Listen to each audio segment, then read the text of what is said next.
Assalamualaikum warahmatullahi wabarakatuh. Perkenalkan, nama saya Rista Novitasari. Saya adalah dosen program studi D3 Kebidanan di Institut Teknologi Sains dan Kesehatan Insan Cendekia Medika Jombang. Spesifikasi saya adalah mengajar pada mata kuliah Kewirausahaan Kebidanan 3, Anatomi Fisiologi, Praktek Klinik Kebidanan 2. Pada kesempatan kali ini, izinkan saya menyampaikan pernyataan diri dosen dalam unjuk kinerja Tridharma Perguruan Tinggi atau PDD UKT PT bidang pengajaran sebagai salah satu syarat untuk mengikuti sertifikasi dosen periode tahun 2022. Adapun mata kuliah yang akan saya jabarkan merupakan salah satu dari mata kuliah yang saya ampu, yaitu Kewirausahaan Kebidanan 3 yang mencakup prinsip DIA atau Delivery, Interaction, and Assessment.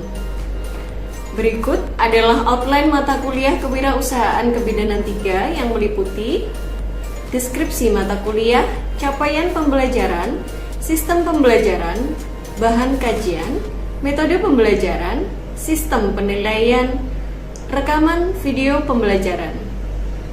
Mata kuliah Kewirausahaan Kebidanan 3 ini dilaksanakan di semester 4 dengan bobot 4 SKS, yaitu 1 SKS teori, 1 SKS praktikum, dan 2 SKS klinik. Capaian pembelajaran pada mata kuliah ini diharapkan setelah mahasiswa menyelesaikan mata kuliah ini mampu berkontribusi dalam peningkatan mutu kehidupan bermasyarakat, berbangsa dan bernegara, dan kemajuan peradaban berdasarkan Pancasila. Mengintegrasi semangat kemandirian dan kewirausahaan. Bahan kajian pada mata kuliah ini adalah yang pertama, menjaga hygiene dan sanitasi ruang praktek kesehatan dan estetika, menjelaskan struktur kulit, kosmetika luar dari bahan alam, serta perawatan harian. Spa wajah, body spa, vulva hygiene, spa kulit dan rambut, dan spa tangan dan kaki. Pelaksanaan pembelajaran menggunakan metode kuliah dengan tutorial, praktik laboratorium, penugasan mandiri, serta penugasan mandiri sendiri dievaluasi dengan formatif melalui tes sumatif serta penilaian tugas. Bobot penilaian pada mata kuliah ini adalah UTS 20%, tugas 20%, praktikum 30%, dan kehadiran 10%. Mata kuliah ini merupakan mata kuliah penunjang dan merupakan mata kuliah unggulan atau penciri dari program studi yang terhubung dengan penelitian serta pengabdian masyarakat yang saya ajukan. Penelitian saya yang merupakan karya fenomenal adalah hubungan pengetahuan Ibu Nifas dengan perawatan leukoperineum di PMB Andiah tahun 2022, serta karya pengabdian masyarakat saya yaitu pencegahan picky eater melalui tuinamesis pada balita usia 1-5 tahun dan telah dipublikasikan di Jurnal Pengabdian Masyarakat. Buku ajar yang telah saya buat adalah buku ajar persalinan dan modul asuhan neonatal yang juga telah bersertifikat ISBN. Dan berikut adalah cuplikan metode pembelajaran pelaksanaan facial wajah. Selamat menyaksikan. Assalamualaikum warahmatullahi wabarakatuh. Waalaikumsalam warahmatullahi wabarakatuh. Oke, gimana kabar hari ini? Alhamdulillah baik. Alhamdulillah baik ya. Dan pada kesempatan pagi hari ini kita akan mempraktekkan dari mata kuliah Kewirausahaan Kebidanan. Kebetulan Kewirausahaan Kebidanan 3, dan ini tentang perawatan kepada ibu. Nah, kita fokusnya Kewirausahaan 3 ini perawatan pada ibu. Nah, salah satu yang akan kita praktekkan pada kesempatan kali ini adalah cara facial wajah. Nah, ini saya ambil lebih spesifikasi lagi, itu facial wajah di rumah. Jadi bagaimana ibu-ibu itu nanti bisa melakukannya sendiri ke rumah, di rumah, tanpa harus pergi ke salon, dengan menggunakan bahan yang ada di rumah, alat yang ada di rumah. Itu nanti kita akan praktekkan. Oke, untuk yang pertama kita sediakan dulu bahan dan alatnya. Yang pertama ada ini namanya baslat. Oke. Baslat, kemudian ada 2 baskom. Kenapa 2 baskom? Yang satu itu untuk air dingin dan yang satu nanti kita gunakan untuk air hangat. Kemudian untuk perawatan wajahnya, karena ini di rumah, jadi sebisa mungkin disesuaikan dengan jenis kulit masing-masing ya. Ada makeup remover, kemudian ada cleanser, ada toner, ada facial foam, kemudian ada juga minyak atau zaitun, nanti bisa digunakan untuk pijit di rumah. Nah, oke, step pertama, rapikan dulu rambut, kemudian boleh menggunakan headband. Jadi kalau misalkan di rumah ada headband itu bisa digunakan. Oke, diangkat dulu Mbak. Nah, ini headbandnya digunakan agar rambut yang ada itu tidak mengganggu proses facial. Sudah? Oke. Kalau misalkan headbandnya tidak ada di rumah, boleh menggunakan bando ya. Jadi boleh menggunakan bando ataupun headband. Nah, langkah yang pertama setelah persiapan dari klien atau ibunya sendiri, itu kita bersihkan wajah. Jadi bersihkan wajah ini kalau misalkan ibunya bermakeup sebelumnya, wajib kita bersihkan dulu dengan makeup remover. Karena untuk menghilangkan makeupnya, boleh dengan tisu ataupun kapas ya. Oke, ini dengan makeup removernya, jadi bisa menghilangkan sisa-sisa makeupnya, terutama maskara dan alis yang biasanya digunakan ibu-ibu. Kita bersihkan dulu, kita hapus dulu makeupnya, kemudian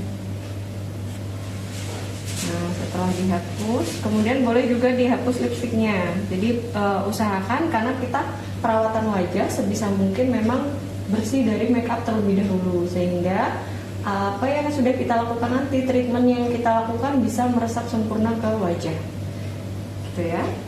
Setelah makeup ini dibersihkan dari wajah, kemudian kita lakukan membersihkan wajah. Membersihkan wajah ini yang pertama stepnya adalah menggunakan mic cleanser ataupun cleansing, dan itu silahkan disesuaikan dengan jenis kulit masing-masing atau produk yang biasa digunakan. Oke.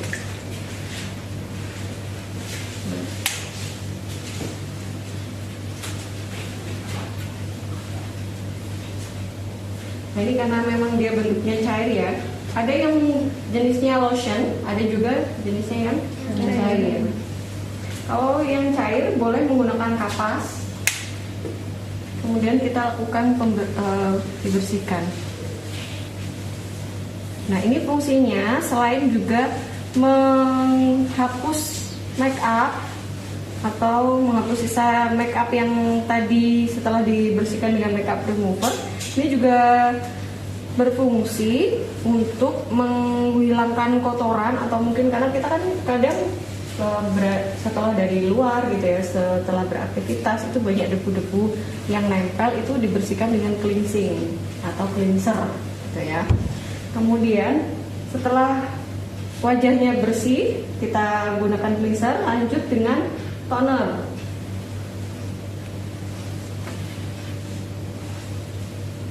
Nah, toner ini ada dua fungsi. Jadi fungsi yang pertama, toner ini menyegarkan. Fungsi yang kedua itu dia menyempurnakan untuk treatment selanjutnya. Sehingga penggunaan toner ini sangat-sangat sangat-sangat dianjurkan ya. Oke, jadi digunakan tonernya. Menggunakan toner tidak perlu diusap seperti ketika kita membersihkan wajah, cukup ditepuk-tepuk aja, ditap-tap aja.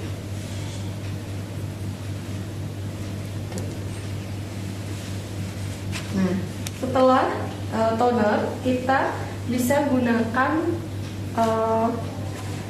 baskom yang berisi air hangat untuk memberikan uap ke wajah. Jadi boleh dari baskomnya itu ada air hangatnya.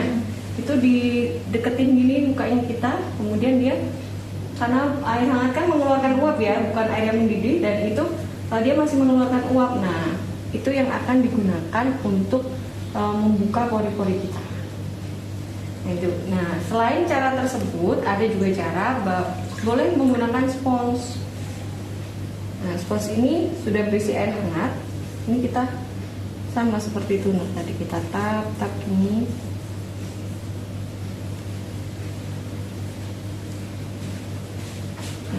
Ini air hangat.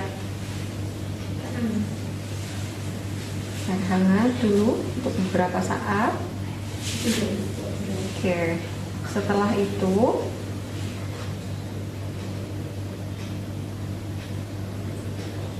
nah, kalau misalkan sudah selesai untuk dirasa cukup untuk membersihkan atau memberikan uap pada wajah. Kalau misalkan teman-teman punya alat untuk menghilangkan komedo, boleh digunakan alat tersebut. Tapi kalau misalkan memang tidak ada alat untuk menghilangkan komedo, boleh digunakan tisu yang dibungkus pada tangan. Jadi jangan mencat komedo tanpa menggunakan alas. Artinya misalkan tangan aja gitu dipencet gitu ya, jangan, karena itu nanti akan membuat bekas seperti bekas jerawat ya. Nah, ini yang bisa digunakan. Jadi kita pencet komedonya, keluarin komedonya dengan bantuan tisu dan jari kita. Oke.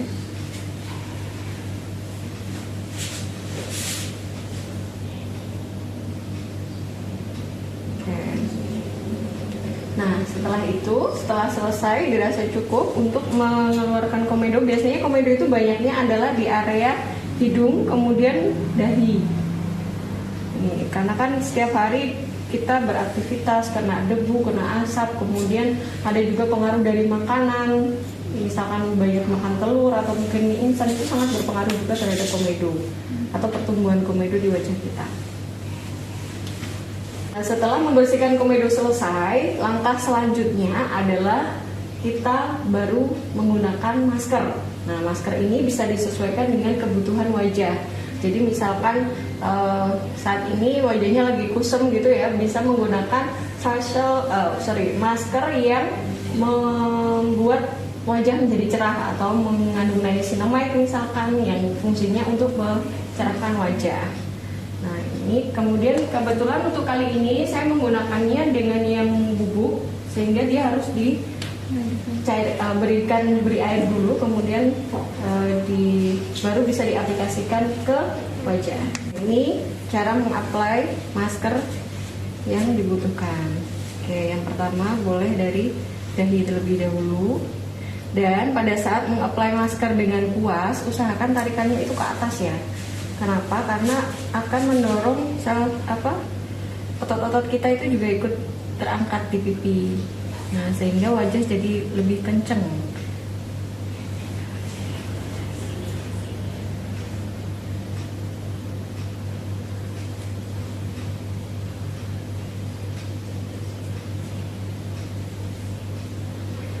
Memakai masker tidak harus tebal banget, tapi juga yang penting dia rata ya.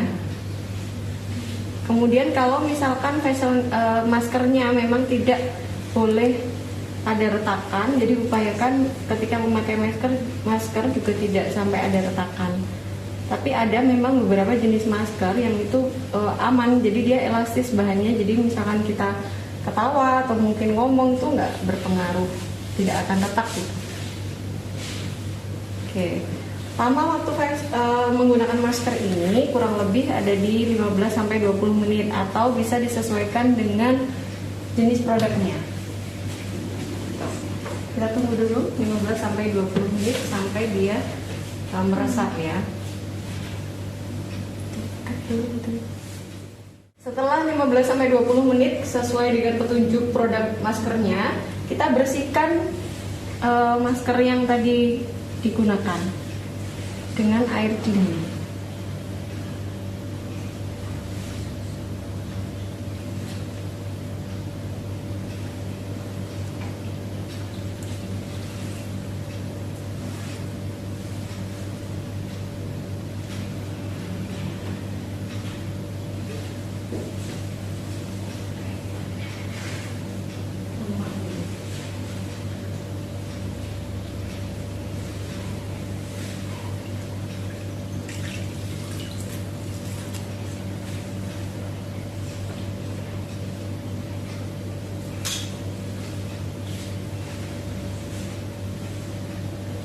setelah bersih, kemudian kita keringkan dengan tisu.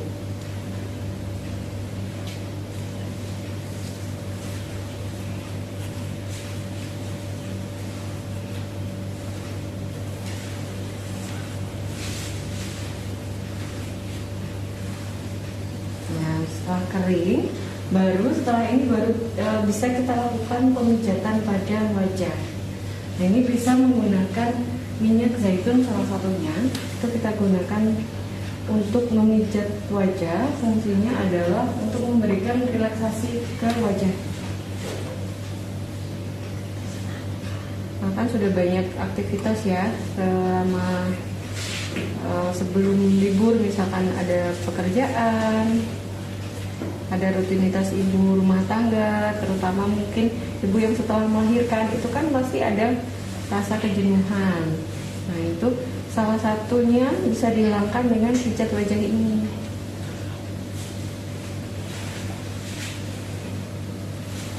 Kita dimulai dari dagu.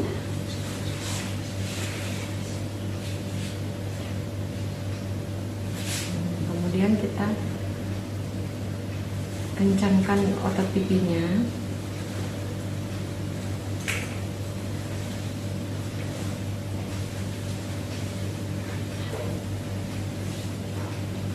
Kemudian lanjut ke hidung.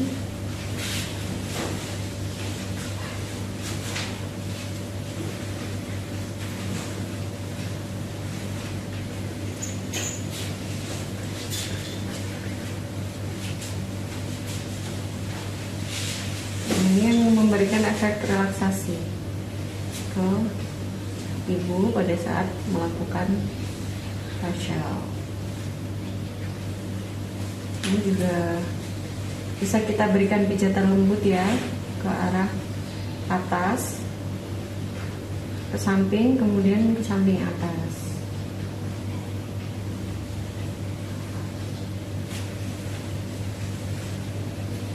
Oke, pijatan-pijatan ringan kayak gini sangat membantu ibu relaksasi.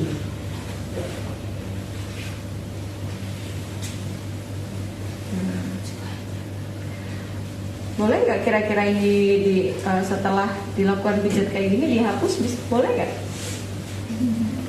Ya, karena dia menggunakan minyaknya juga minyak alami, dan minyak itu biasanya meresapnya 6-8 jam setelah dilakukan pemijatan. Nah, sehingga setelah dilakukan pemijatan ini nggak apa-apa untuk tidak membersihkan muka terlebih dahulu.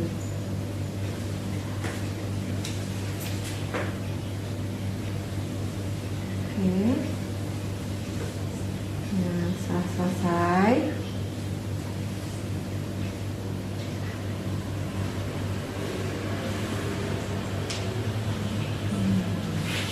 ya.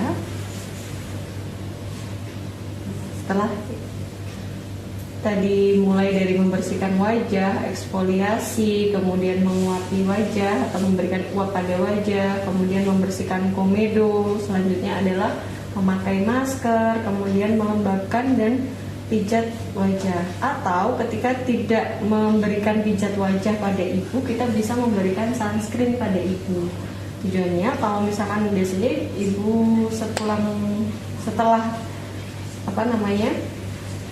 melakukan facial kan biasanya pulang ke rumah, atau mungkin dia melakukan facialnya di klinik kita, atau mungkin kalau ibunya di rumah kan melanjutkan dengan aktivitas lain, itu bisa kita memberikan sunscreen pada ibu agar ibu terhindar dari sinar matahari yang merugikan, sehingga kesegaran dan wajah ibu tetap terlindungi. Itu dari rangkaian facial di rumah yang sudah kita praktekkan. Apakah ada pertanyaan? Saya mau bertanya. Iya. Untuk eksfoliasi sendiri sebaiknya 1 minggunya berapa kali dilakukan, dan untuk 1 kali eksfoliasi itu membutuhkan berapa lama? Oke. Ya, pertanyaan yang bagus ya.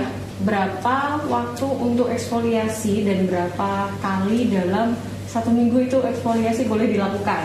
Nah, eksfoliasi sendiri memang fungsinya adalah mengangkat sel-sel kulit mati, sehingga melakukannya juga maksimal 1 minggu itu 2 kali.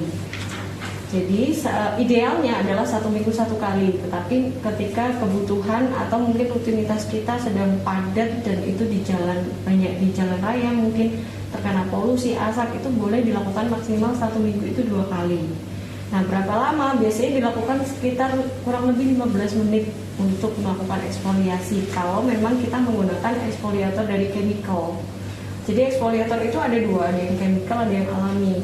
Dan produk chemical ini biasanya kita bisa beli produk yang sudah jadi ya, kita tinggal pakai. Atau bisa menggunakan dengan yang alami seperti kopi. Kopi itu juga bisa digunakan untuk eksfoliator, atau dia bisa membersihkan sel kulit mati. Gitu. Ada pertanyaan lain? Ya. Kenapa facial ini tuh harus pakai air hangat? Kenapa nggak air dingin aja? Oke, kenapa harus pakai ada air hangatnya gitu ya? Kenapa nggak hanya air dingin aja? Nah, tadi fungsinya adalah si air hangat ini untuk membuka pori. Jadi air hangat ini bisa digunakan uapnya untuk membuka pori-pori kita, sehingga ketika memasuki step berikutnya yaitu membersihkan komedo itu akan jauh lebih mudah karena pori-porinya sudah terbuka.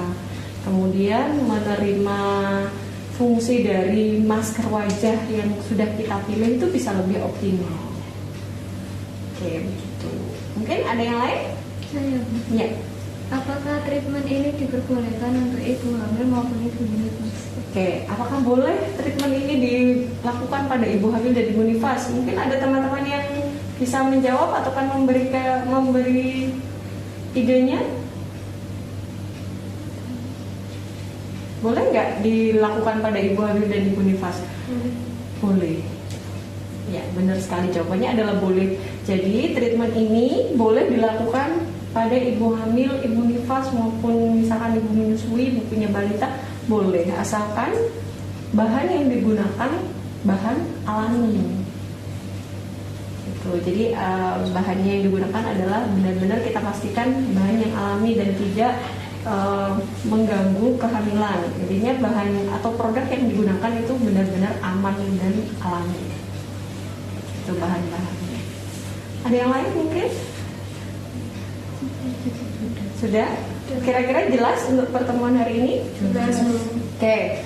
Untuk praktikum hari ini, karena sudah jelas semuanya dan kita sudah selesai, untuk pertemuan selanjutnya kita tentang pemilihan kosmetik pada wajah ya. Nanti kita akan kontrak waktu selanjutnya setelah ini. Kalau misalkan tidak ada yang ditanyakan dan semua sudah jelas, Ibu akhiri pertemuan hari ini. Terima kasih atas kerjasamanya. Assalamualaikum warahmatullahi wabarakatuh. Waalaikumsalam warahmatullahi wabarakatuh.